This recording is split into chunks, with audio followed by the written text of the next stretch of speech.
श्री सुक्तम।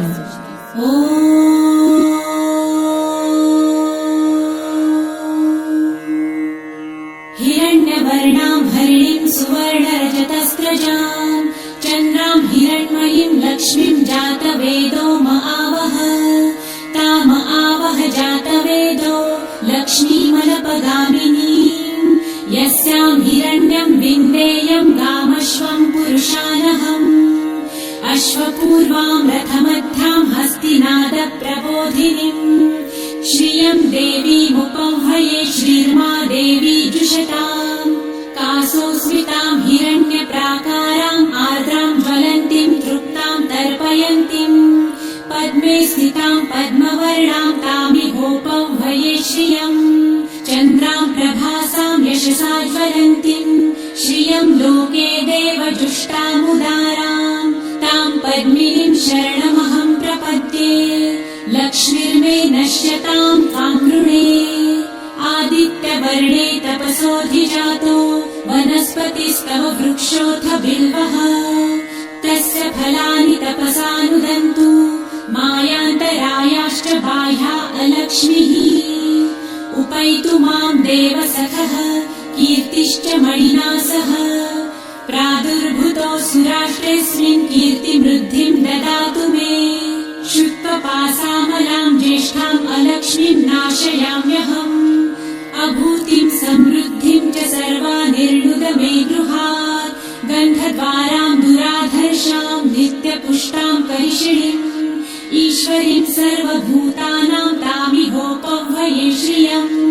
मनसः काममाकुतिं वाचः सत्यमशीमहि पशूनां रूपमन्नस्य मयि श्रेयतां यशः कर्दमे प्रजाभूता मयि सम्भव कर्दम श्रियं वासय मे कुले मातरं पद्ममालिनीम् आपसृजन्तु सिद्धानि चित्रितवस मे गृहे निज देवीं मातरं श्रियं वासय मे कुले आर्द्रां पुष्करिणीं पुष्टिपिङ्गलां पद्ममालिनीं चन्द्रां हिरण्मयीं लक्ष्मीं जातवेदो महावह आर्द्रां यकरिणीं यष्टिं सुवर्णां हेममालिनीं सूर्यां हिरण्मयीं लक्ष्मी जातवेदो महावह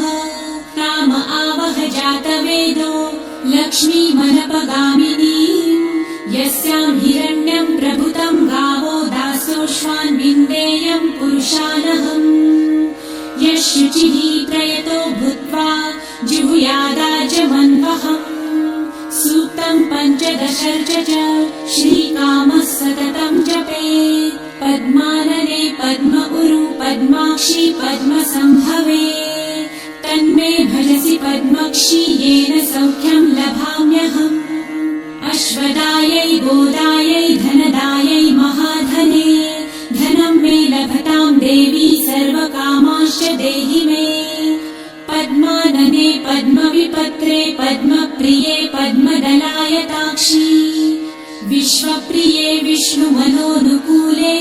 त्वत्पादपद्मं मयि सन्निधस्त्वम् पुत्रपौत्रं धनं धान्यं हस्ताश्वादिगवेरथम् प्रजानां भवसि माता आयुष्मन्तं करोतु मे धनमग्निर्धनं वायुर्धनं सूर्यो धनं वसु धनमिन्द्रो बृहस्पतिर्वरुणं धनमस्तु मे वैनतेय सोमं पिबतु वृतः सोमं धनस्य सोमिनो मह्यं ददातु सोमिनः न क्रोधो न च मात्सर्य न लोभो नाशुभामतिः भवन्ति कृतपुण्यानां भक्तानां श्रीसूक्तं जपेत् सरसिजनिलये सरोजहस्ते धवलतरां सुखगन्धमाल्यशोभे भगवती हरिवल्लभे मनोज्ञे त्रिभुवनभूतिकरी प्रसीद मह्यम् विष्णुपत्नीं क्षमां देवी माधवी माधवप्रियां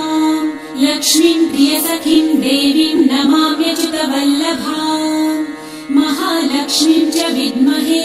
विष्णुपत्नी च धीमहि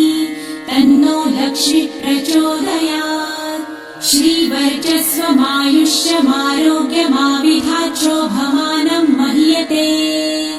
धान्यम् धनम् पशुम् बहुपुत्रलाभम् शतसंवत्सरम् दीर्घमायुः। ॐ